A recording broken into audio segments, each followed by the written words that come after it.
What's up my friends, how's it going, and welcome back to the third episode of our Let's Play series as Kolkhis with your fellow comrade Summary. Let us quickly turn off the notifications. The research has been completed, characters leveled up, and unhappy population in Syria, motivated population in Bithynia at Pontus. That's kind of good. Just a quick rundown of what transpired in the previous episode. In the previous episode, we managed to consolidate the entire province of Armenia as well as the Caucasus by wiping out factions like the Kartli, the Ardalan, as well as the Artesiad Kingdom, as well as the Haik or the Armenians. And we even managed to get a foothold in Kilikia, Syria.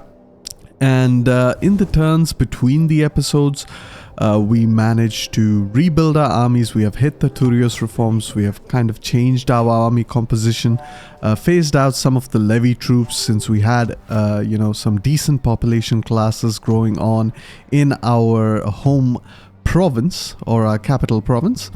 And, we have gone ahead and, gotten some more elite or professional units to fill our armies. As the turns progressed, the wars between the Seleucids as well as the Greeks in Ionia, it seems that the Seleucids have the upper hand. They've managed to push Pergamon slightly out of Anatolia and pretty much isolated them into Ionia. They're still at war with pretty much the entire world, and it seems like the Ptolemies are pushing into Koile, Syria down south over here. So it seems like the stalemate will continue for a while, so I have gone ahead and cancelled all of my agreements with the Galatians. We will be looking to push on the northern coast of Anatolia, basically the southern coast of the Black Sea or the Pontic Sea. And as such, we will be declaring war against the Galatians. For now, we have a peace agreement established with the Bithynians. So the idea over here is to wipe out the Galatians and then move into Ionia, because Ionia, or as it is known in the base game, Asia, is the S tier economic province. And as you can see, our economy is still pretty weak. Our food generation is still pretty weak. We're sort of kind of in the early middle game as it stands right now. The year is 265 BC. We're just at about 51 or 52 turns into this campaign. We do have a couple more slots to recruit armies, as well as a single naval slot as well. Let's take a quick look at the kind of navies we have available as Kolkhis. We do have the light artillery Penteres. That's always great. And we do have Hexeres, so that's actually really great. So we can be a significant naval power as well, because we do have access to Hexeres. The real thing is, if Hexeres is spammable, that's going to be extremely good. Unfortunately, we do not have much else going for us. We might have the Penteres, I'm hoping. No, we do not. So the next best thing we have is the Tetrares.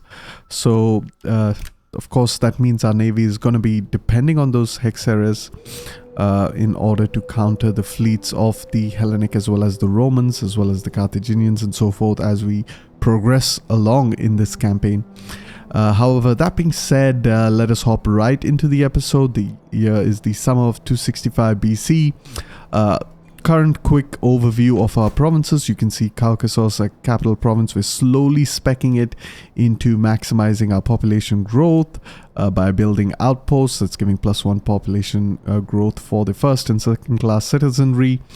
We have both the different kinds of barracks, the Hellenic walled settlement as well as the Caucasian settlement, allowing us to gain access to both Hellenic as well as Caucasian troops. Meanwhile, we're slowly converting the Bosphorus into a food generation province. The only building that I have retained is the library. I'm looking to gain access to marble so that I can further increase the level of this library over here. Now, libraries are very good buildings because they give -4 empire maintenance. Apart from that, it allows for the improvement of the intellectual character trait. and prevents it from decreasing. And as you would know from our previous episodes, I kind of explained all of the political character traits, and of course the intellectual trait is the trait that defines how good a governor general is. We have the scholar trait for the faction leader Hieronymus. However, some of the other governor generals have leveled up, but they are still at student, which is the lowest tier as far as intellectual traits are concerned.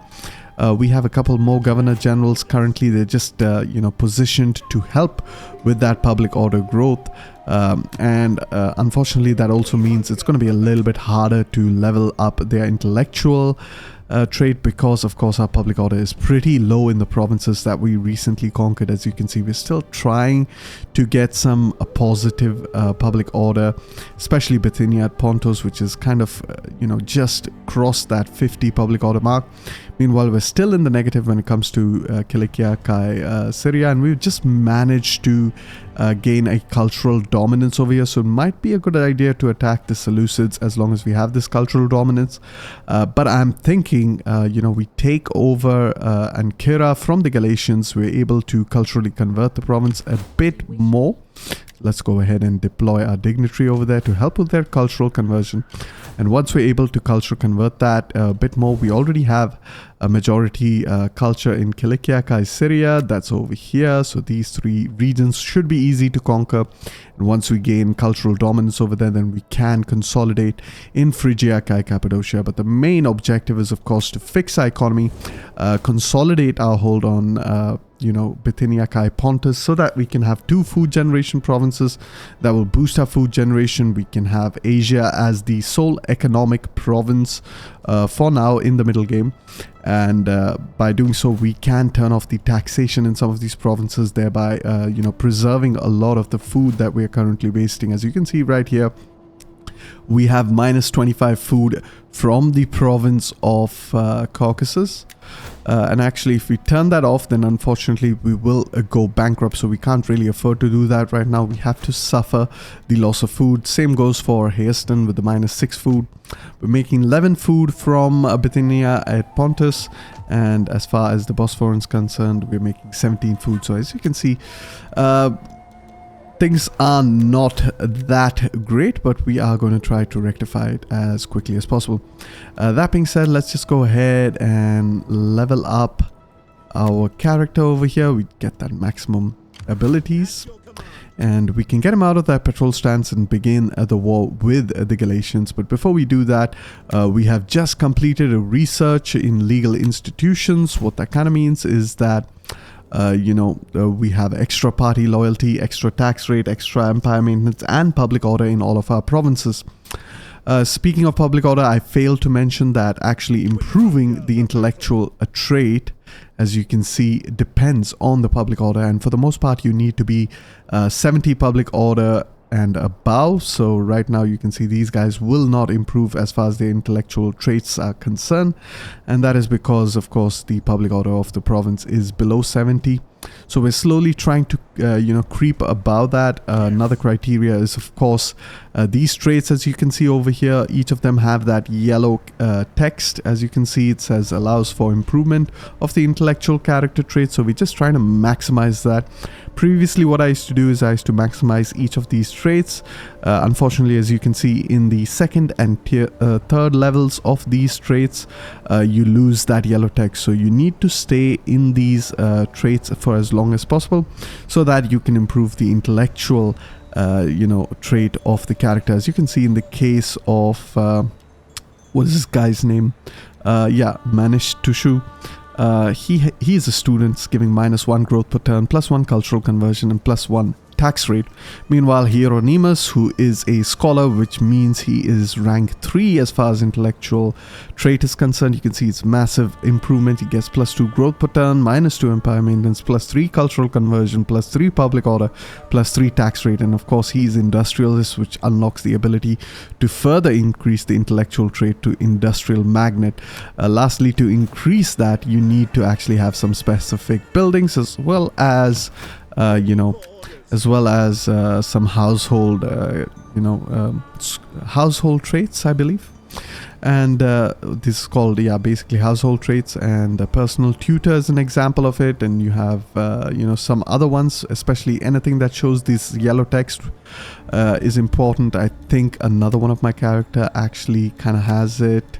Let's go down here. Yep, wise man, as you can see, is another one of those traits that which helps in improving it.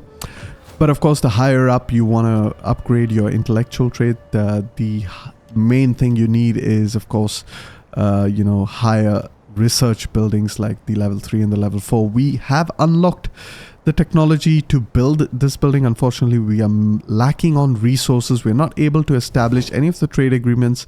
Most of the factions absolutely hate us, thanks to our faction modifier, in which Hellenic factions hate us, which means it's going to be really, really tough to establish trade with these regions. Ideally I should be able to establish trade with Pergamon, giving me access to the marble at Ephesus, but unfortunately I'm not able to do that, so I'm going to have to conquer it for myself. Speaking of technology, right now we have to focus on what is going to be our next technology.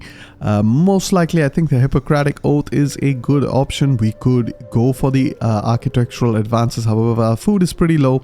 Architectural advances typically just improves the main settlement building that you have, as well as some of the industrial buildings like the trench mine and the bricklayer. But kind of what that means is that you're not going to be able to do it when your food is low, so you have to improvise.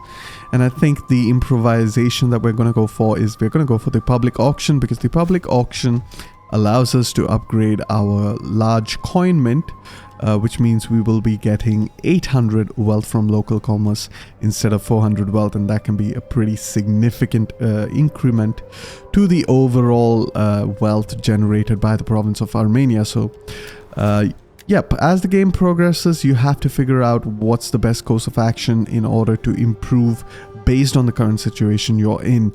You could go for the military settlement and try to get the Hellenic military colony. We can even go for the mercenaries, so go all the way down the military management tree. And by doing so, do we get any benefits? Let's quickly check. The Caucasian colony gives us access to some of these more elite units. Unfortunately, I'm not going to be using them as much. Meanwhile, the Hellenic military colony gives us access to these guys. So both of which are not yet locked because of the reforms, of course, so there's no real point in researching any military tech. The next thing we can focus on is, of course, the military tactics, which gives better fighting abilities. However, it comes at the cost of army upkeep, and right now economy is not in a position to handle that. So the no-brainer is, of course, going for either the public auction in this scenario, or you can go for the Hippocratic Oath. Hippocratic Oath does give cultural conversion. That could be useful, especially considering we have to culturally convert Ankara. So I might as well just do that, or I could just go ahead and go for the public auction, which I think might be the better thing to do, because it's about the same number of turns, but I unlock 2 technologies. Meanwhile, after I complete that, I will go for the Hippocratic Oath.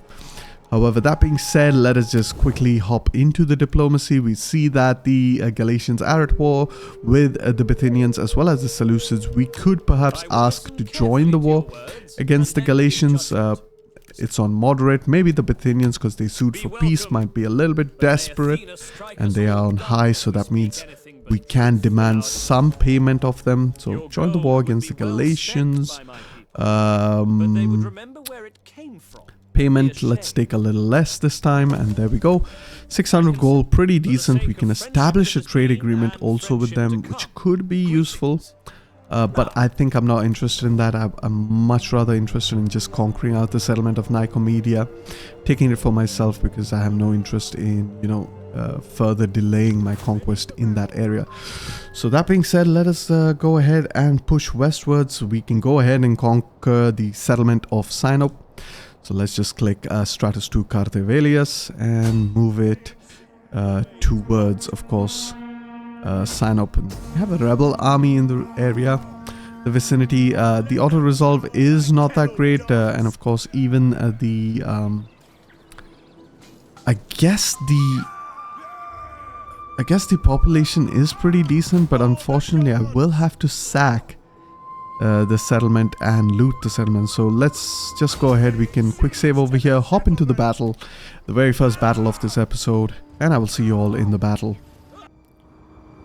Alright, welcome to the battle. Let's begin our deployment. It's raining, I don't really care. It kind of looks kind of cinematic. We have a new army composition, of course. We're gonna, quickly select all of our units, put them up in that formation. Meanwhile, we can select a couple of our other units as well. And let's just go ahead and arrange our army in the formation that we want to attack. We want three-pronged attack. We want to focus on the center. Our Western Georgian infantry can take the left flank. Our Calibes unit can take the right flank, of course. Then we even have a Swan archers that we can keep over here. These guys pretty elite. Cavalry on the left and on the right flank, and we can keep the general a little bit on the left flank. So we can take a quick look at the new units before we go ahead and start the battle. Of course, we have our Greek colonists as our main cavalry. Typical shock Sarissa cavalry. That's really good against infantry, pretty good against cavalry on the charge, but in a prolonged melee they're gonna lose against enemy cavalry. Then, of course, you guys are no stranger to the Western Georgian infantry. These guys are really good units, very cost effective, and really good stats for a population class 3 unit. 25 armor, 12 melee attack, 13 melee defense, thanks to our general buffs. A new entry is of course going to be the late colonist militia. We hadn't gotten a look at the early colonist militia. These guys are population class 2, pretty good stats, 11 melee attack, 24 melee defense, thanks to our general skills, especially the one that improves melee attack and defense for levy units. 25 armor can be boosted with, of course, that defensive formation, increasing it to a total of 40 armor. Lastly, we have our Calibes swordsmen, and these guys really good. Coming from second class population, 200 men in the unit, 12 melee attack, 30 melee attack, 12 melee defense, slightly more weapon damage than your Western Georgian infantry, and slightly more armor as well. If it were up to me, I would prefer the Western Georgian infantry in terms of efficiency, but these guys just squeeze out a little bit more in terms of killing potential. On the left flank, once again, we have our Greek colonist cavalry. And of course, let's take a look at these Svan warriors. These guys are an archer unit with a capability to, fend off enemy cavalry thanks to their spears as well as their shields. So they're pretty good archer unit. And of course, our general is going to be that javelin melee unit that's really good against enemy infantry. So without any further ado, let us go ahead and start the battle.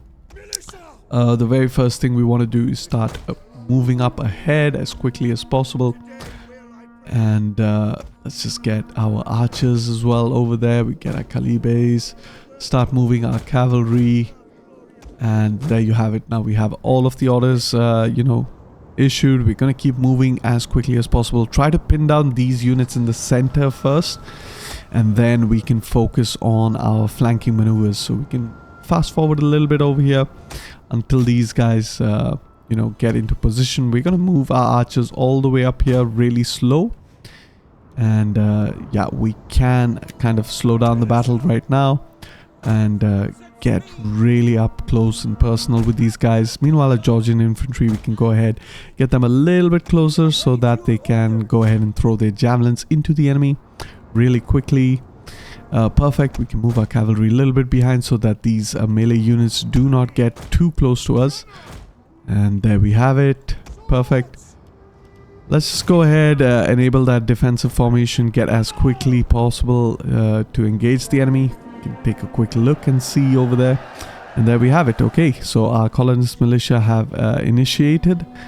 And we can go ahead and start attacking over here. Attacking over there. Attack over there. Attack over there. Perfect. Now with that, we want to move our cavalry just a slightly bit closer. Go ahead. All of these units are engaged over here. We can get our... Okay, so these guys are coming up over here. Let's just quickly give several commands for these Swan warriors just to keep moving around so that they don't use their ammunition. So one of the ways I can pretty much guarantee that these guys don't get or don't start firing before it's too soon. So they're gonna keep moving a lot before, of course, they get engaged. So we're just waiting over here. Our Calibes swordsmen just waiting for the enemy to engage. And there you have it, they're engaging. So let's just go ahead.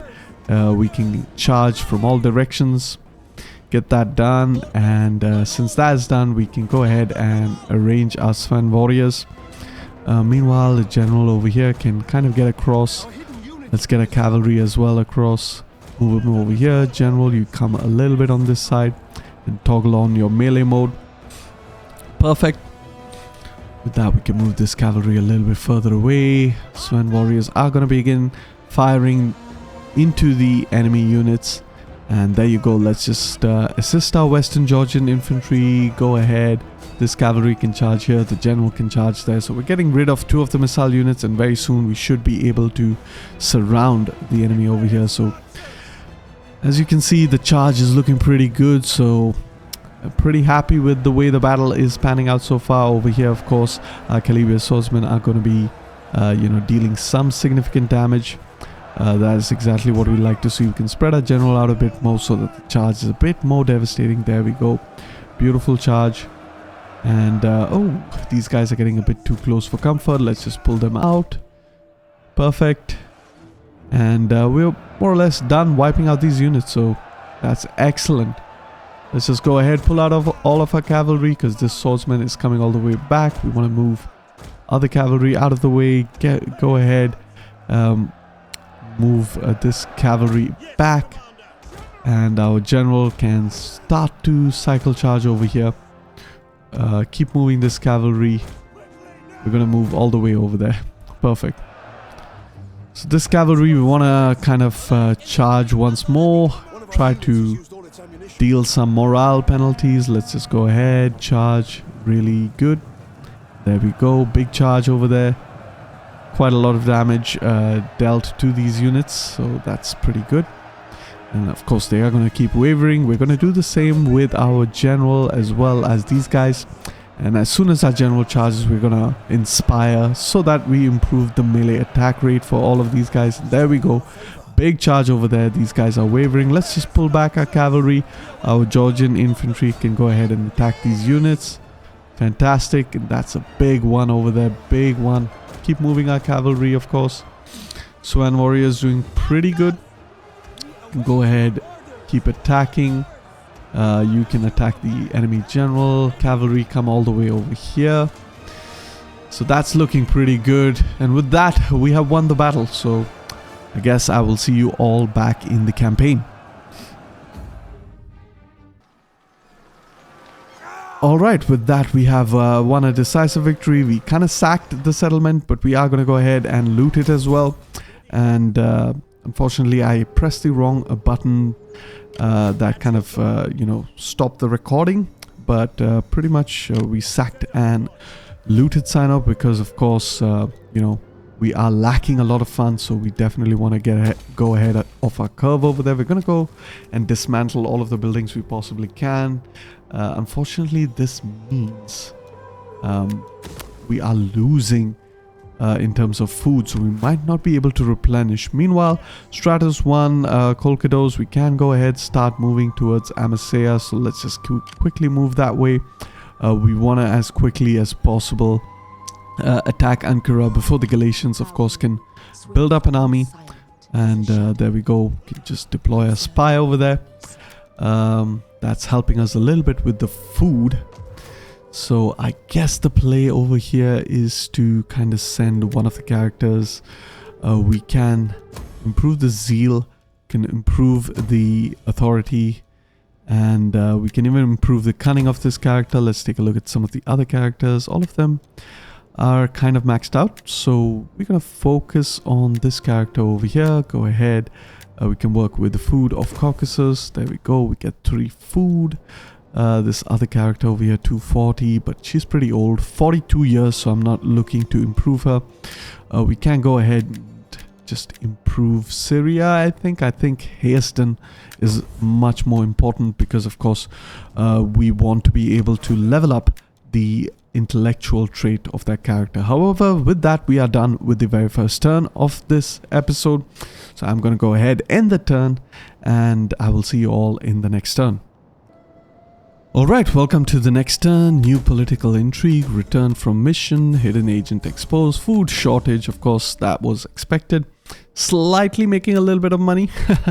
But let's just quickly take a look at all of our notifications. Everything seems to be fine. Hey, a noblewoman has increased. We can go for the cultural conversion, of course, as well as the food. That should help a little bit with the food as well. So that's kind of good. Meanwhile, we could attack the Galatians over here. They have a pretty strong settlement. Unfortunately, a little bit afraid of this rebel army. So we definitely want to move as close towards Amasya as possible.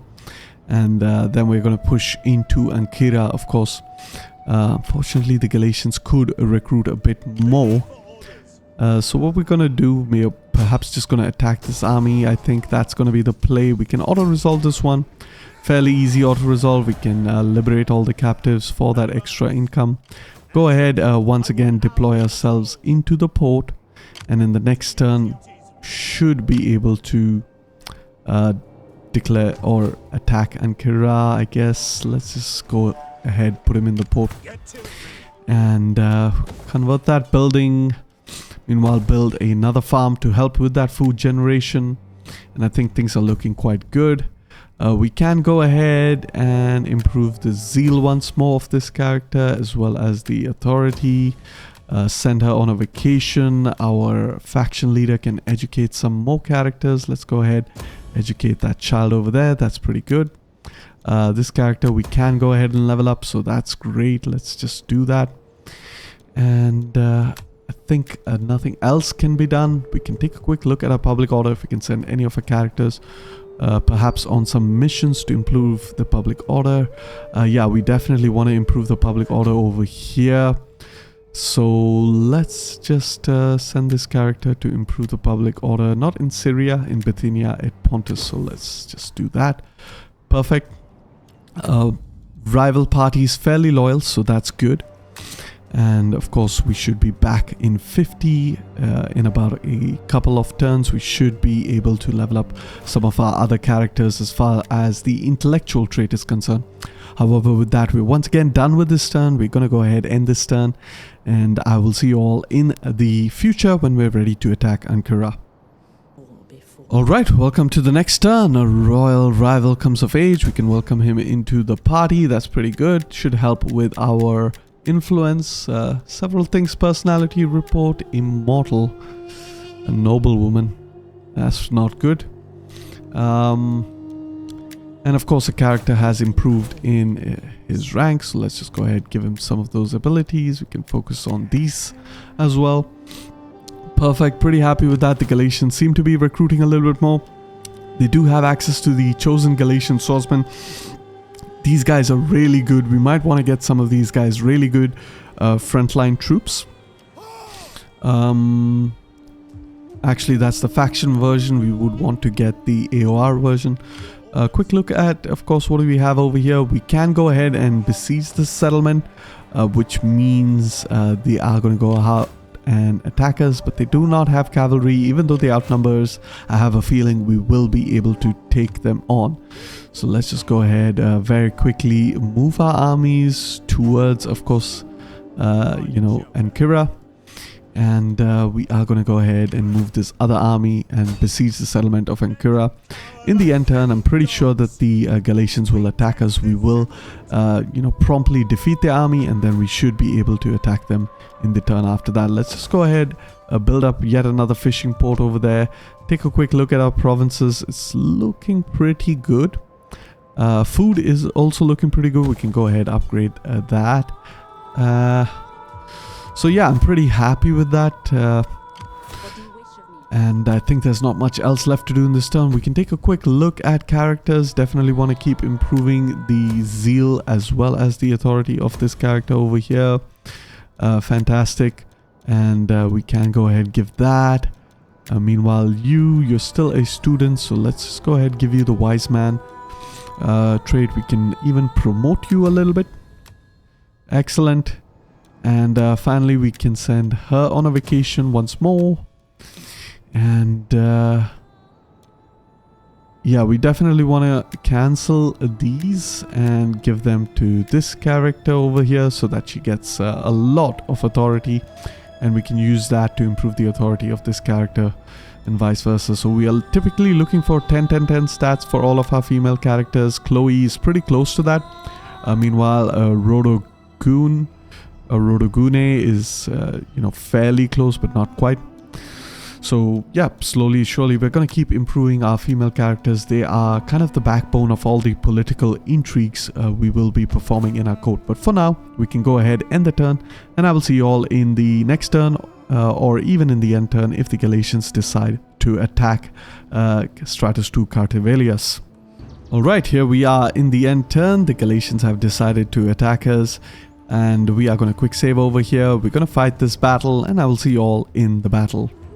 Alright, welcome to the battle, first field battle with the new army formation, and we're going to go ahead quickly, just group up all of our units in the appropriate grouping. This time around we are going to focus on the frontline troops, so I'm holding down the control key, selecting them as such. We're going to increase their formation as much as possible. We're going to go for a checkerboard formation, and we're going to fight a little bit similar to the Romans because of course, you know, we do have a lot of fast-moving troops, so we want to take advantage of that situation. Let's just go ahead, position over there. Group 4, you can be on guard mode. We have our cavalry on either flanks and our general all the way in the back. We can just go ahead and move up all of these units slightly. There we go. And let's just go ahead and start the battle. Perfect.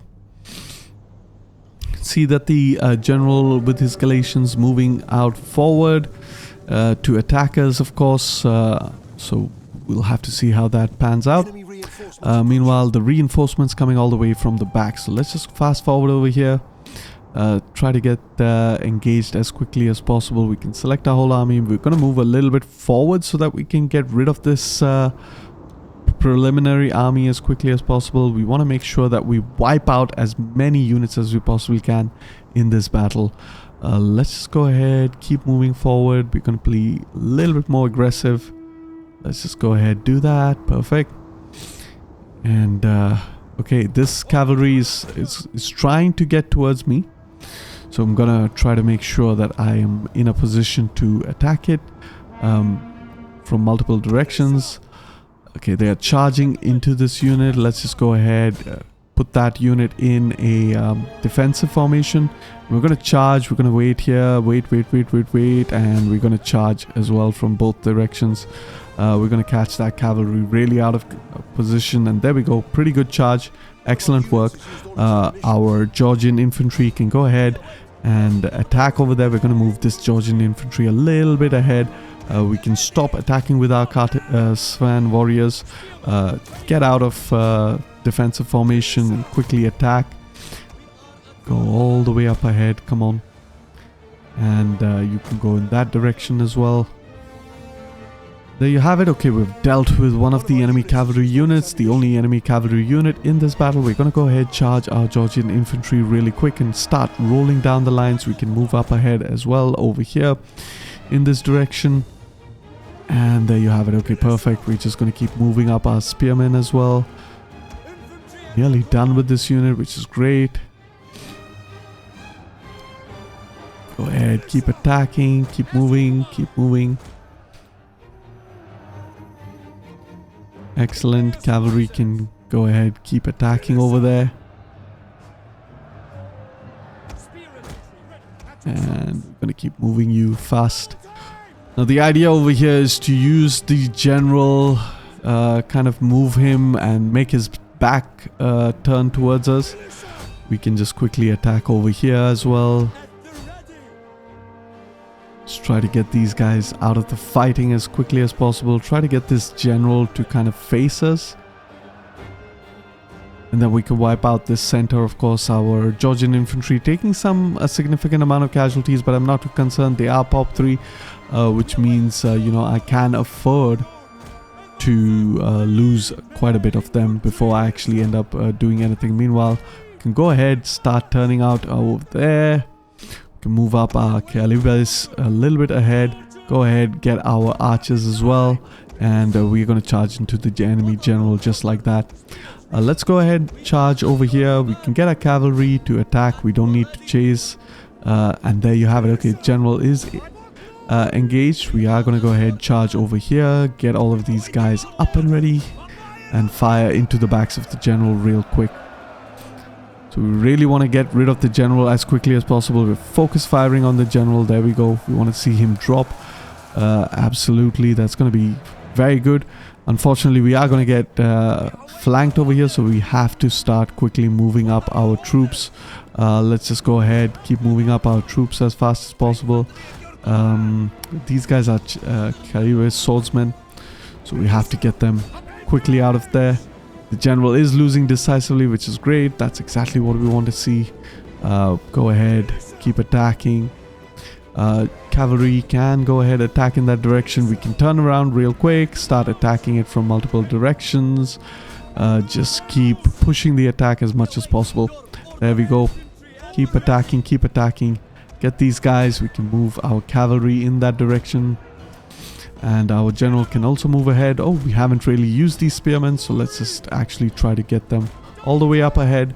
Calibes can actually go ahead, assist these guys. We're going to move in this direction. Go ahead, attack in this direction. Okay, so we're kind of stabilized over here.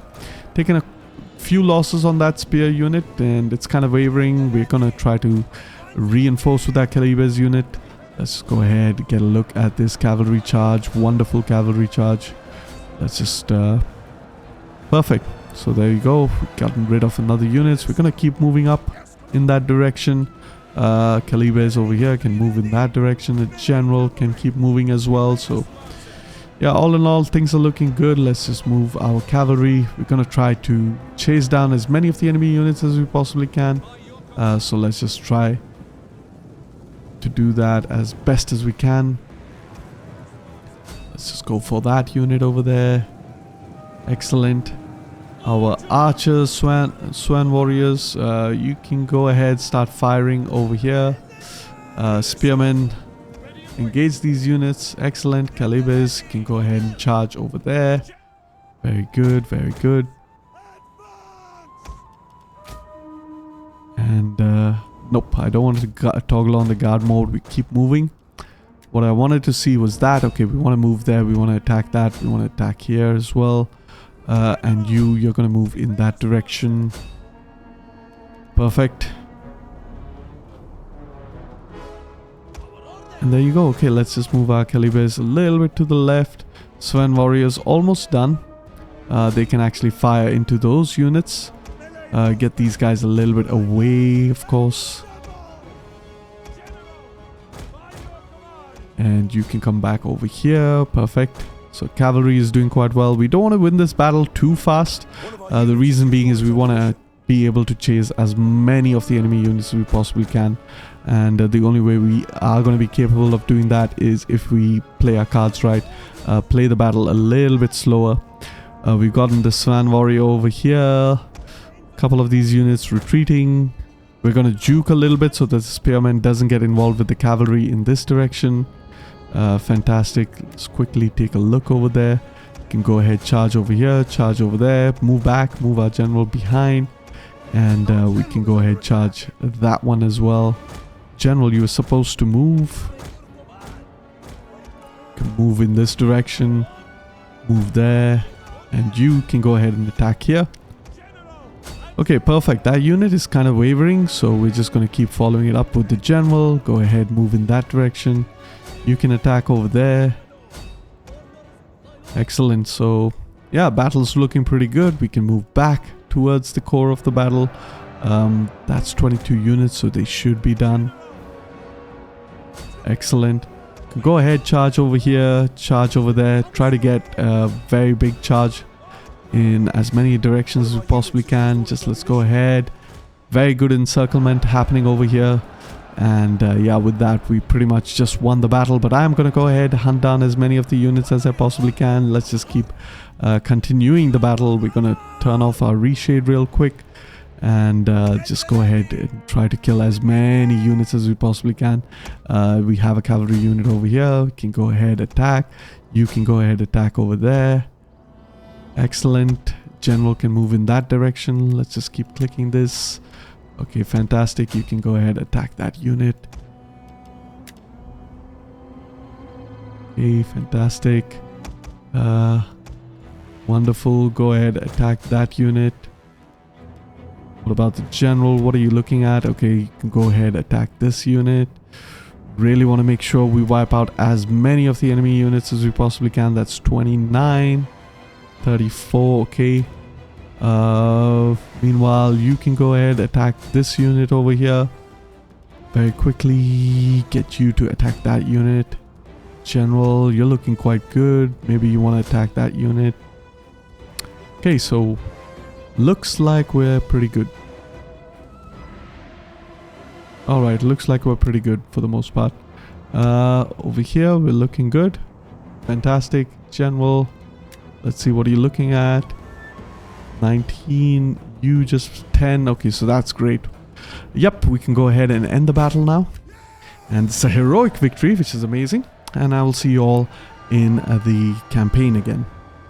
Alright, there you have it. Heroic victory. 539 losses. We managed to kill 10 times our number almost. A lot of our units have done extremely well. The Caliber Swordsman with 694 kills. That's absolutely insane. 593 kills for the other. So yeah, these units are pretty good, to be honest. Cavalry doing pretty good work as well. Alright, with that we have managed to secure a heroic victory against the Galatians. We have managed to wipe out the entire garrison. All that remains is the general unit.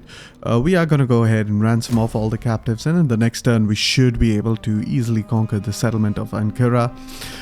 So yeah, things are looking quite good over there. We have a non-aggression with the Bithynians, not interested. We really want to go ahead and wipe them out in the next turn. However, here we are. Welcome to the next turn. We have a political intrigue, increase in rank, important character. Fantastic. Let's just take a look at everything. Character over here has leveled up. We want to maintain some of these abilities, so we're gonna go for the empire maintenance over here. Perfect. And then we can go for the city governor, I guess. Let me just take a quick look over here at the army traditions. 1 second. Political. Okay, I have a guide that I usually follow, so I just definitely want to have a look at that. So we could go for... Okay, so I need one of those. Okay, perfect. So we can improve this one and this one. Excellent. And no other characters need to be leveled up. And character trait reports. Okay, we have a strategic mastermind for that heroic victory. Cheerful erudite. So we have a new erudite over here. That's great. Perfect. And yeah, that's wonderful. Then apart from that, character traits, Martinet, cheerful erudite. Okay, perfect. So all of the character traits are fine. We can look at our new royal rival. What do we have here? We have diligence, gives industry, wealthy.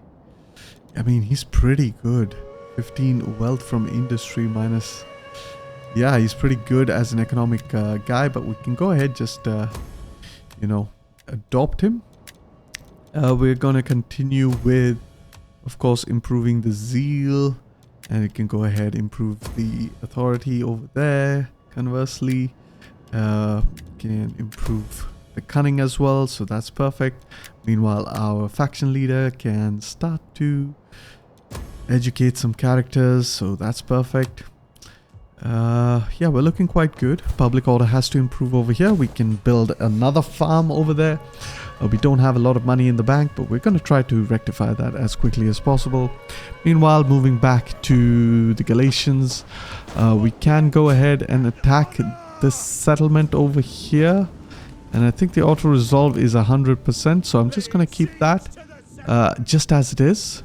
Because I definitely want to replenish this army. It can move all the way back to Sinop. And of course, Stratos 1 Kolkhis can move ahead and attack Ankara. So that's exactly what we're going to do. We are going to retreat from the battle. Move all the way back towards Sinop real fast.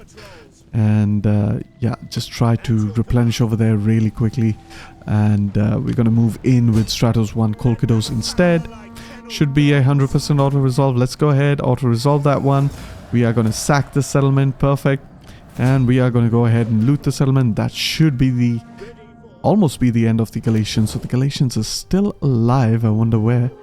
Alright, so they are a naval based, alive navally. So that, I guess, is just the way it is. We can go ahead, turn off the taxation over here. We don't really need that. Go ahead, repair some of the buildings real quick. And I think that's perfect. We can just go ahead, take a look at Pessinos. Perfect time to attack them. They don't have a lot of armies over there. So in the next turn, we can go ahead and attack them. But they are allied to Pergamon.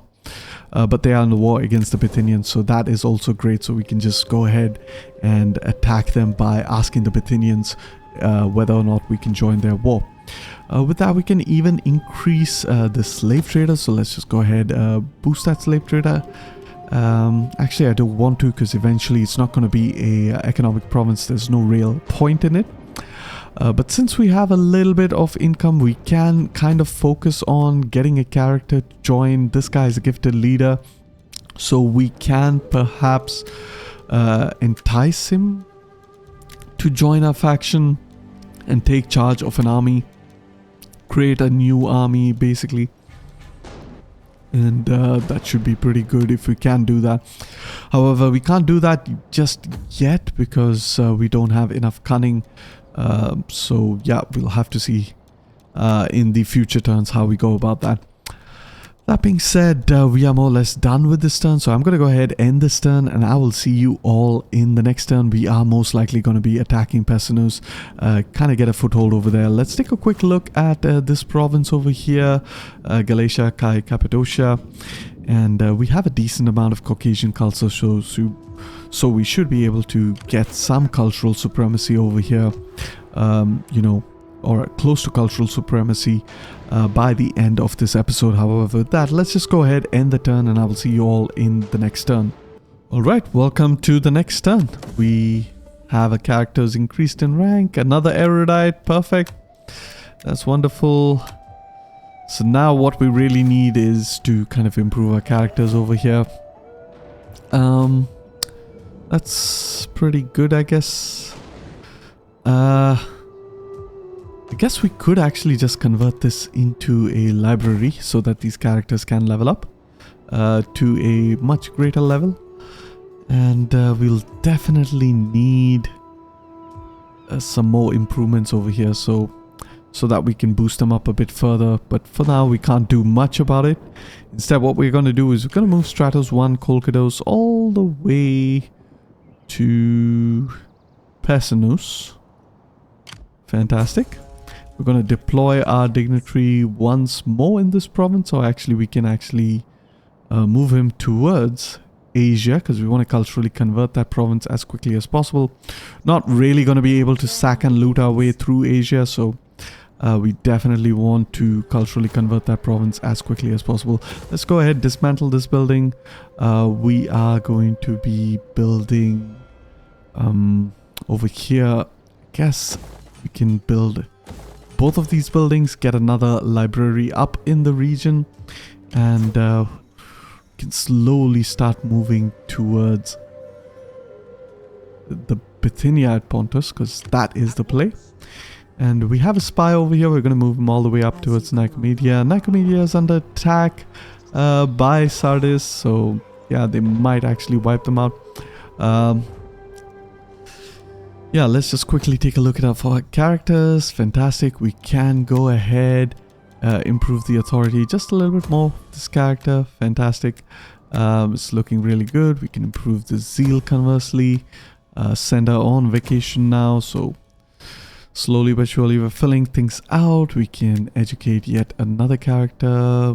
Like to start with the eldest character, and then the last thing is, yes, we want to start building up a new army so we can entice a family member, get him into our party, and we can go ahead adopt him as well. He's got a really big name. I'm not even gonna try to Pulu Nidizu.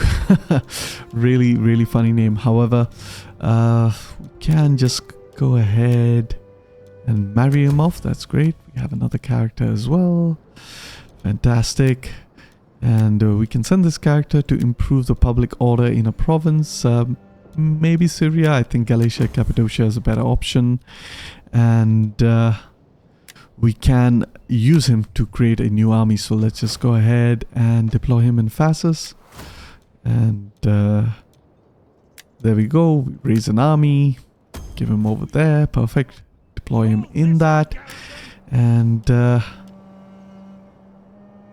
yeah, we have some eugenists over here. We are going to begin with the Levies. So, or Laui or Lai. So I'm going to try to pronounce the Koine Hellenic or Koine Greek in close to the modern Greek. So yeah, then we need to get the Katiki, so we can get a couple of these guys, 4 of them. We have some more Katiki, we can get these 4 guys over here. We have Eugenics, 4 of them. Alright, so we're running out of money, but that's fine. Just gonna keep doing that. We can go ahead and kind of sack and loot the settlement eventually.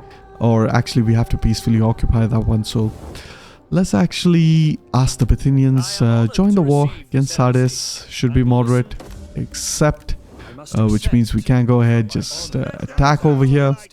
Should be a decent auto-resolve, so let's actually auto-resolve it. There we go, auto-resolve, fantastic. And we're gonna peacefully occupy it this time. Reason being is we want to retain as much as the population. We don't want to take a big hit to the population class. Finally, we want to start moving even characters into this province. We can go ahead and kind of change that building in the turns to come. We don't have a lot of money, but for now we're looking quite good. Let's just improve this character as well. You can get some research rate, some public order as well, and banditry. That's perfect. And with that, I think we're done with this turn, so we can go ahead and end this turn, and I will see you all in the future. We are going to eventually start declaring war against Pergamon, try to get as much as Asia Minor under control. We have this last character over here, the Basileus. We have a decent spy. Maybe we can assassinate. If we're successful, we've wiped out the faction, I think. I don't really think so. Alright, so haven't wiped out the faction. Okay, we didn't manage to win that assassination attempt, so... Okay, he got wounded, unfortunately, our spy. So I guess that's that. We have another spy down south over here. Just gonna try to explore as much of the Mediterranean coast. There's no point really exploring the east because we can't really establish any trade agreements over there. We're just gonna move into the trade map mode. Just try to see if we can establish a trade agreement with the Atropatkan. They seem to be pretty powerful. The Seleucids, not interested in a trade with us. Maybe a non-aggression. Nope. Fortunately, not much I can do over there. The Bithynians trade agreement. Alright, I guess we might as well get some money from them. There we go. Okay, so that's good. And we can break that trade agreement in the next turn when we are about to attack them. However, with that, we can go ahead and end the turn. Before we do that, we just want to recruit a couple more units. And this fan warriors as well. And welcome to the next turn, a political intrigue. Alright, let's just go through all of our notifications. Characters have leveled up, so we can just start with the characters. Have this character over here. We can finally improve quite a lot of their abilities. There we go, perfect. And just going to retain that, maybe convert it into a healer so that we can start deploying characters over there. Try to level them up, I guess, maybe. Or maybe not, we can just retain that because the public order is way more important. Let's just go ahead and deploy our dignitary over here to help with the cultural conversion. We can take a look at this province. Starting to look good. We can turn off the taxation, or keep taxing that province rather. Just gives a little bit more money. Meanwhile, Nicomedia, you're looking pretty weak. And of course, Pergamon is at war with you as well, an admiral.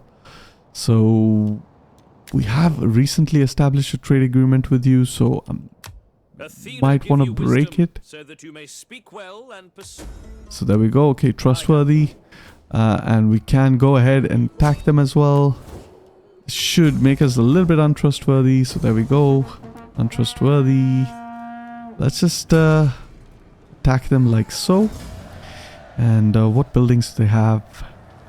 Pretty decent. We can go ahead, loot the settlement, I guess, and sack it. So let's just sack it over there. And we're going to go ahead and loot the settlement as well. So there we go. We are at another Imperium level. Unfortunately, we don't have the army or the money to build new armies. So we're just going to try to improve some of the abilities over here. Let's just go ahead, repair up all the buildings we need. We can dismantle the buildings we do not require. So, yep, that's fantastic. With that, we're looking quite solid right now. Anatolia looking really good. We are slowly going to push towards Pergamon and try to take them out as well. But we're going to have to stay put for a couple of turns. Try to replenish a little bit. And then we can go ahead and attack Pergamon. These guys in Pessanos, let's see what they have. A lot of potential to recruit up, so we're just going to attack them over here. Pretty good auto resolve. Let's take that auto resolve and we can liberate them, wipe out Sardis. Go ahead, move these guys towards Ankara. We should have some population class going on over there. Should be able to replenish. We can just go in the patrol stance and then we can move the next turn back towards Asia and replenish over there as well. However, with that, we're almost done with this turn. We just have to engage in some politics. We can go ahead and marry off that character as well. You can see our influence is declining. We want to educate some characters. We don't have a lot of money. Oh, we do, because we sacked and loot that settlement. So that's great. We can get the final zeal for this character, start improving the authority of this character, improve the cunning as well. And we want to send some of our newly married characters on missions so we can improve the public order in Asia, and we can get some food as well in Kolkhis. So there we go. Perfect. Wonderful. With that, we are almost done, but politics wise, we do have some disloyal factions, so we're going to try to improve the loyalty. We're going to avoid actions that decrease our loyalty for a while. And we also have the ability to issue out new edicts, so let's just go ahead. We can go for the sell slaves edicts over there, and we can do the same over here. Perfect. And do we have any other edicts? Nope. So that's the maximum. Let's just go ahead, end the turn. And since this character is done culturally converting that province, there's no real need to culturally convert even further. We're going to slowly start moving her towards Galatia, because we want to convert Galatia into Kartli culture as quickly as we possibly can. However, with that, we are done with this turn, so we can go ahead, end this turn, and I will see you all in the future when we are ready to declare war against Pergamon. We should have 3 armies ready to attack Pergamon. Of course, our economy is still looking weak because we are in the process of recruiting up a new and 3rd army. And while we're at it, let us actually try to rename that army. We definitely want to name it Stratos 3. We can go ahead, rename it as Stratos 3 of Armenia, I guess. And there we go. Perfect. And with that, we can end the turn, and I will see you all in the future. Alright, welcome to the future. We have the median reforms, and some characters have changed their personalities. We have managed to move Stratos 3 Armenius a little bit to the west, so we are just going to keep moving him closer towards Pergamon. The idea over here is to attack Pergamon, make sure we can wipe out the faction, and in order to do so, we are just going to move a little bit closer over there. Excellent. And things are looking fine. We can take a quick look at our provinces. They're looking pretty decent. Alright. And we can actually have another character over here. We're slowly moving our governor generals towards the areas we want them to be. And we have a character that is leveled up, can pretty much... we have a couple of these... perhaps we get the battle rhythm and the morale. I think that will be quite useful. The movement speed is also really good. So, however, with a lot of that armor piercing that we have, could be quite useful to have battle rhythm. But I think I'm just going to go for the movement speed. So, yeah, let's just focus on the movement speed for now. And there we have it. Okay. And we can go ahead and attack Pergamon, but before we do that, we're going to take a quick look and see. They do not have any alliances. We can go ahead and attack them. We have managed to discover Rome, so we have asked them to join a war against Carthage, so we can just maybe get a little bit more money, but I think money is not that important with the Romans. We can get a defensive alliance, so that's perfect. The Dowercy, you're at war with Rome. You guys are not, so we can get a trade agreement with you. Speaking of getting a trade agreement with the Romans, we might have access to marble. I don't think they have marble, so yeah, that's a little bit unfortunate. So meanwhile, the Scythians have managed to, attack a lot, so we'll have to try to improve our relationships with them, or we might have to declare war with them in the future. We'll have to see how that pans out. But for now, we can just go ahead, dismantle this building just for a little bit more food, but I don't think food's going to be much of a problem. Let's just go ahead and declare war against, Pergamon. We can just go ahead and declare in this way. Directly attack. Auto-resolve is pretty bad, so I'm going to quick save over here, hop into the battle. I will not be showcasing this battle, and I will see you all once the battle is done. Alright, there we have a very decisive victory. We lost just a couple of units of Pop 2 Spearmen because they are the frontline units. And yeah, we managed to conquer Pergamon, which means we have access finally to marble. We can upgrade our research building, which is exactly what we want. Once again, we're going to peacefully occupy so that, of course, all the captives are released. We don't lose any population, so let's just go ahead and do that. And in order to replenish in the end turn, we are going to deploy ourselves into the port of Ephesus. Perfect. And I think Ephesus is fine. We can just dismantle that building over there. I think right now we can go ahead and just start dismantling all of the buildings in the hopes of, repurposing all of these buildings into our future economic province. Speaking of economic province, we want to start moving our dignitary all the way towards Asia so that it can deploy over there. And since we have access to marble, we can upgrade this building over there. That's very important. And in the next turn, we can even upgrade that building over there. However, with that, we are done with this turn. So I'm going to go ahead, end the turn, and I will see you all in the future once again when we are ready to attack the capital of Pergamon. So let's just go ahead. Improve the zeal as well as the authority of that character. We can even send her on a vacation as well. And we can educate some more characters. So let's just do that. Perfect. Economy is still suffering a little bit. Food is looking quite good. That is because we have 3 armies. So we're always on the back foot as far as economy is concerned. But let's just take a quick look at this. Higher brawler trade. That's very good. And this guy is a gifted leader. Perfect. Obsessive calm. So they don't make good heirs, but both of them are going to be good generals. So we might as well just, deploy them. So we just go ahead, deploy each of them over here and the other one over here so that they can level up, get some, some ranks up and running. There we go. Just deploy them like so. That means we will suffer a little bit more in economy, but we are going to keep pushing forward, trying to get, Pergamon as well as Asia completely under control. Once we do that, we will be in a very good position. Meanwhile, we do have a Pergamese army over here, full stack. He has to cross a river, so he's not going to be able to reach us that easily.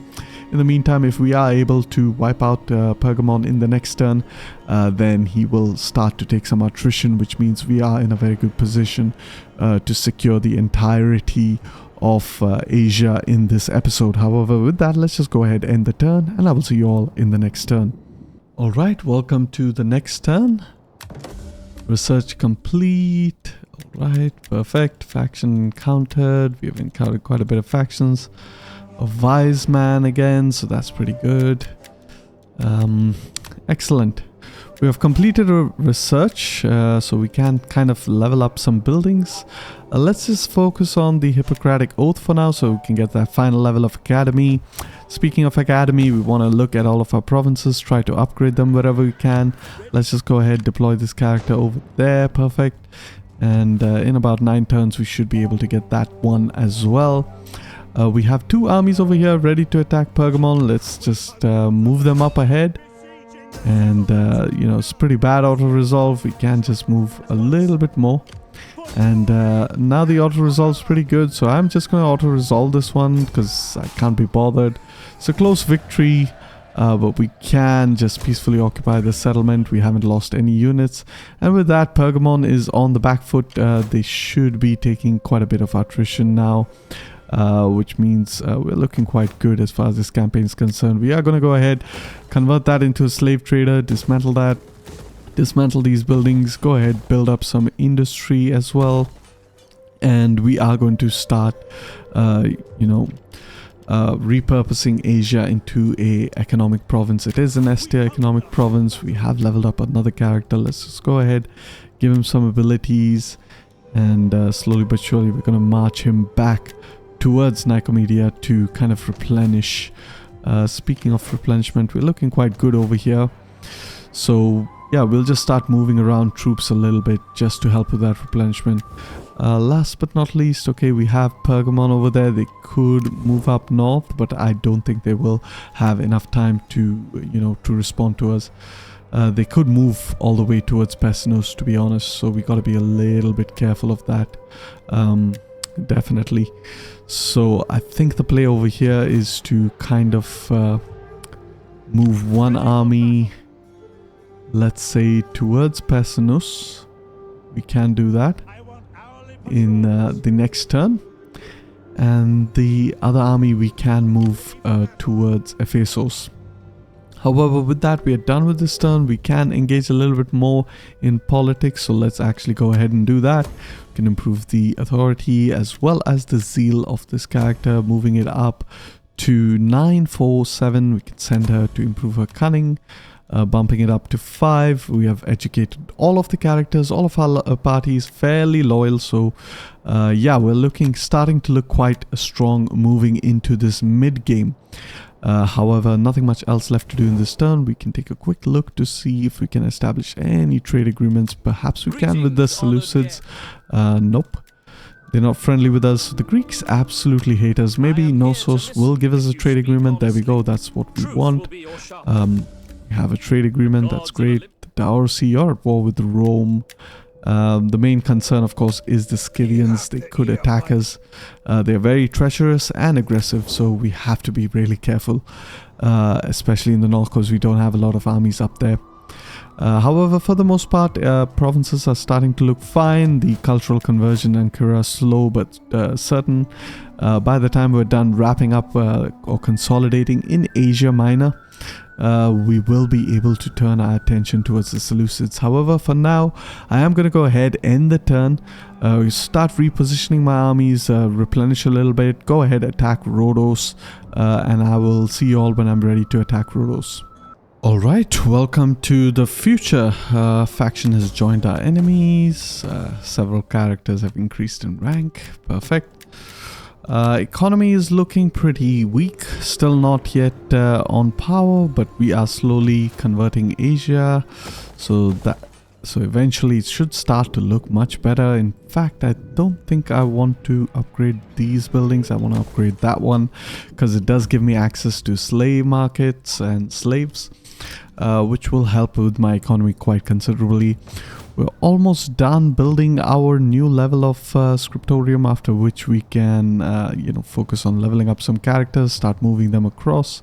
And over here we want to start deploying our dignitary, and that should improve our economy a little bit. Meanwhile, we're going to move the other dignitary towards Galatia, and as you can see, we have a lot of cultural conversion going on over there. We have Caucasian as the main culture in Galatia and Cappadocia. We have Caucasian as the main culture in Syria, Cilicia, which means in the next episode, when we declare war against the Seleucids, we can pretty much take out quite a sizable chunk of them without any losses in our population class. And then we can of course focus on maybe Mesopotamia, Kolkhis, Syria, and we will be a pretty sizable faction then. And yeah, I don't think anyone will be able to challenge us. Let's go ahead and upgrade our characters. We can focus on some of the military capabilities that we want to give them. And there we go, perfect. And even the dignitary over here can focus on the research rate and the public order. And that, perfect. With that, we still have a little bit of money left. We can do stuff, but not really certain if I want to. Political party is growing quite a bit. We have cheerful, so we have a good faction heir per se. In case, of course, Agathon doesn't become the faction leader, we do have a respectful successor. We even have another character over here with the magnanimous. But I think cheerful is better, so definitely this guy will be the way to go. However, the main reason why we stopped at this turn is, of course, we want to declare war against Rhodos. It's not going to be easy. They have quite a lot of armies over here. In fact, if we do declare war against them, unfortunately, they will have a sizable auto-resolve bonus against us because they have Rhodos plus an army over here, plus another army over there. But one of the cheesy ways you can go about this is you could go ahead and declare the war. And there we go. Okay, let's go ahead and declare the war. Actually, the auto-resolve doesn't look too bad, and we don't have much time left for this episode, so we might as well just go ahead and auto-resolve it. It's going to be Pyrrhic victory, which is rather unfortunate. Let's just see. We've lost a couple of units, so let's just peacefully occupy it. And we gotta hope that they don't attack us with this full stack in the end turn. So we can just go ahead and dismantle this building. That's fantastic. And let's just go ahead and bring this guy a little bit closer. Excellent. We will not be able to replenish, but we can go into the port over here of Rhodos. And you can see straight off the bat we're starting to finally make a good income over here. So that is exactly what we would like to see. We can upgrade some of those buildings, and even a character can be leveled up. So let's just go ahead and get that. Focus on a couple of these. Perfect. So it's looking good, except we have lost a couple of our Chalibes swordsmen. We'll have to get them back up and running. And we will do so in the next episode when we declare war against the Seleucids. We might get to convert some of these buildings and build up the Chalibes units. We don't have to go all the way back to the Caucasus because that is a ways off. However, that we can end the turn, just get a feel of what's going to happen in the end turn. And especially with Rhodos over there. We have Pergamon over here. It's pretty depleted. We have a spy. Not sure if the spy can do anything to a fleet, but we are going to try to attempt to assassinate. Unfortunately, once again, we have failed. So it seems like Pergamon will survive for a little bit. However, with that, let's just go ahead and end this turn, and I will see you all in the future when we have kind of, consolidated or secured our grip over the province of Asia. Alright, welcome to the next turn. The good news is Brodos hasn't attacked us. Character has increased in rank.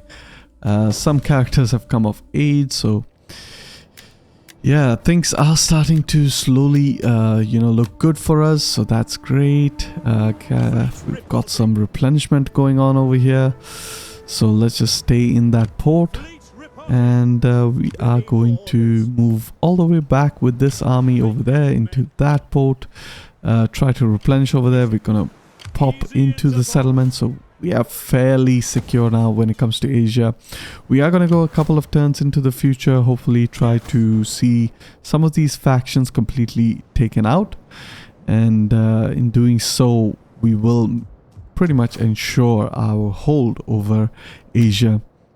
Meanwhile, we have improved in Samosata, so we can go ahead and start building a Caucasian outpost so that we can get Shaliba's units in the province of Syria, Cilicia. And let's just go ahead and upgrade some of these characters. Want to get that movement speed really quick. Excellent. And finally, we can even level up the spy over here. So let's just go ahead and do that. Perfect. And Pergamon has moved a little bit over there. So we're going to try to assassinate just once more. Fortunately, we haven't been able to assassinate. This army can move, but I think they will be in problem. They do have a fleet.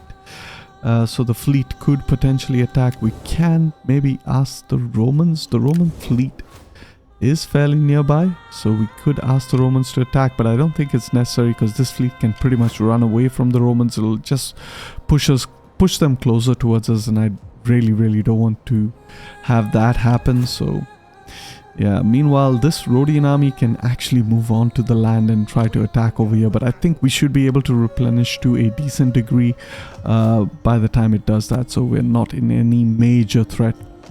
Let's take a quick look at all of our provinces. Just one more turn left to upgrade this building, after which we can more or less just improve that one as well. Yeah, after which we can more or less get better character personalities and then start shifting our characters on towards Asia. As far as cultural conversion, most of our provinces are Caucasian in culture, so that's looking really good. The only exception, of course, being Asia, because Asia has a lot of Greek culture in it, a very high Greek influence, but slowly and surely we will be able to convert that in our benefit. However, with that, let's just go ahead, end the turn, and I will see you all in the future when we have more or less consolidated our hold in Asia. Alright, welcome several turns into the future. This is going to be the last turn of this episode. We are blackmailed. We'll have to lose a little bit of income. And character research is completed. Character trait report, philosophic, economic genius. This is exactly what we wanted.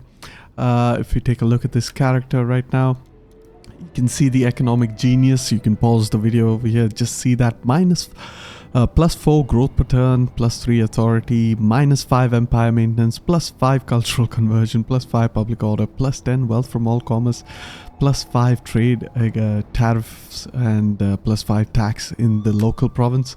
So basically the Hipparchos of Rhodo is kind of ready to move towards Rhodo, and yeah, that's looking great. Meanwhile, we have another couple of characters over here. We can see they are philosophers, so we're just waiting for them to level up as well. And the way that works is, of course, we have all of the relevant traits, and we can actually just improve him as well. But more importantly, we also have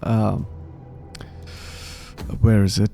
We have the academy that's built up, so that's actually helping us. Meanwhile, over here we have the maximum level this guy can reach. He is a renowned philosopher, so once again you can see that -5 empire maintenance. So we're looking at really good -38 empire maintenance, very strong in the mid game. And we can go ahead, as you can see, Asia is being leveled up. We can go ahead and start to improve upon in Asia. Meanwhile, Galatia Cappadocia has Kartli culture. We also have a Kartli culture in Samosata. We have just 3 armies for now. We're going to get a couple of these guys just to fill them up. Meanwhile, we are ready to launch our invasions of the Seleucids, but that will have to wait until the next episode. We are going to move our dignitary all the way towards side.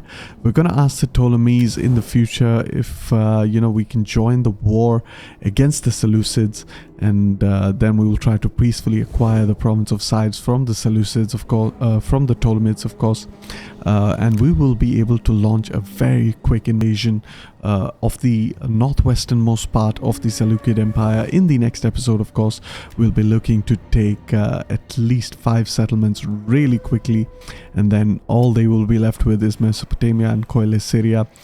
They are under pressure with the Nabateans, of course, attacking Palmyra. A couple of these provinces have been converted into Hellenic culture, but for the most part things are looking good. As far as technology is concerned, we are focusing on our industrial output because we really want to improve the industrial capability of Asia, of course. And soon enough, when we move all of our governors, once they level up, then we can pretty much get a lot of income from Asia. Let's just quickly go ahead and improve that. I think just helps a little bit with our income, and we can take a quick look at all of our provinces. You can see that Asia is spec'd to be, or we are speccing it up to be, an economic province focusing on industry, of course. Bosphorus is a food province. Bithynia and Pontus is another food province, so we're making good food. We're at 25 surplus. The Caucasus, very soon we can just go ahead and turn off the taxation over there, but I am going to keep it on for now. But very soon we will be turning off the taxation over there. We'll spec it into a proper military province. It's halfway there. We'll have to dismantle some of these buildings and convert some of the other buildings. Especially we want to get a naval building up and running over here in Vassals, our capital.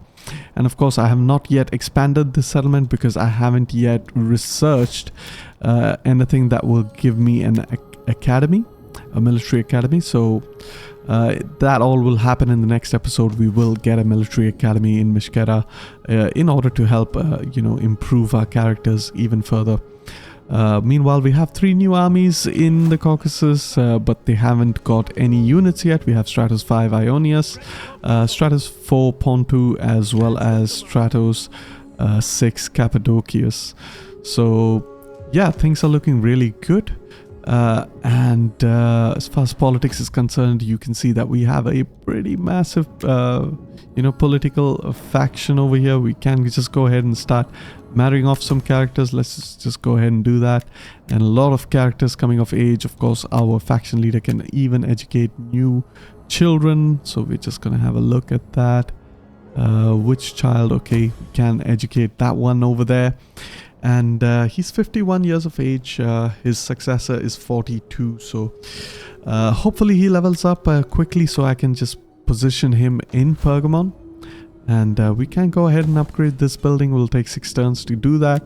And even a character has leveled up. We can improve the public order, I guess. So there we go, just to get a little bit more public order. But the more and more we start moving in our governor generals into those provinces, the greater the public order and the greater the income. We're just gonna have to wait to accumulate a little bit more gold so that we can build up Asia to its next level potential. We can pretty much convert all of these buildings, promote all of these buildings in order to maximize our income. Apart from that, nothing much else. As far as the geopolitical situation is concerned, we can go into the tactical map. Roma is slowly, is pretty much at war with everyone over here. I've kind of join some of their wars that are a little bit further away. They have gotten a foothold in Africa. They are expanding quite significantly. So before we go ahead and end this episode, let's just take a quick look at our victory objectives, since I haven't really done that. We have 3 different types of victories available to us. The military victory means we need to own the entirety of Galatia, Cappadocia, Syria, Thrace, Latium, and Sarmatia as well. Next up, we have the economic victory. We need Thrace, Bactria, which is all the way in the east, Mesopotamia, and Varazim. So pretty much a kind of Alexandrian empire. And with the cultural victory, we need Parthia and Scythia. Oh my god. So we can get the cultural victory. It could be easy, but we really need to conquer Parthia as well as Scythia. We're just lacking out on those 2 provinces. After which we can get our cultural victory. But I think in this episode or in this series I will be going for the cultural victory, which means we will have to fight the Royal Scythians at some point of time. But for now we will focus on the southern parts, and once we wipe out the Seleucids in the next episode, we might focus eastward, or we might actually go into Egypt, try to get an early foothold in Egypt. That way we will prevent the Romans from getting a S-tier province in Egyptos, and we will take Egyptos for ourselves. That is the plan. Meanwhile, down south over here in Palmyra, we have some dignitaries, just helping with the cultural conversion of the province.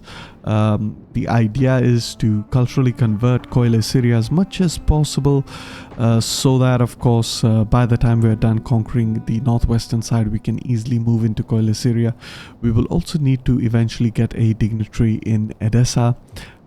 We can actually recruit another dignitary and might as well do it in the turns between the episodes and start deploying him in Mesopotamia to help with that cultural conversion of Mesopotamia, just allowing us to conquer a little bit faster into Mesopotamia.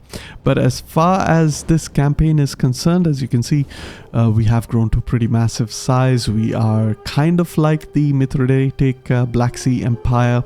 Of course, we still have to consolidate Phrygia, Cappadocia, Galatia, Cappadocia, and then we are on par with the Mithridates Black Sea Empire.